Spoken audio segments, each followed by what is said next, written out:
মামা ঘুমন রাত্রিবেলা, মুখটা খানিক হাঁ করে। কালকে রাতে ঢুকলো মুখে নেংটি ইঁদুর ধাঁ করে। ঘুম ছুটে যায় অমনি মামার, মামাও ওঠেন তৎক্ষণাৎ। কাণ্ড শুনে বলেন মামি, কি করা যায় গভীর রাত? বুদ্ধি খেলে মামির মাথায়, তুড়ি মেরে তোলেন হায়। সুতোয় বেঁধে মামার নাকে রুটি দিলেন ঝুলিয়ে তাই। রুটির গন্ধ পেলেই নেংটি আসবে ফিরে নির্ঘাতে।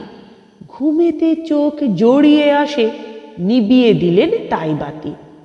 ঝুলিয়ে রুটি ঘুমন মামা, মুখটি আবার ফাঁক করে। ঢুকলো এবারে বিড়াল ছানা মামার মুখে তাক করে।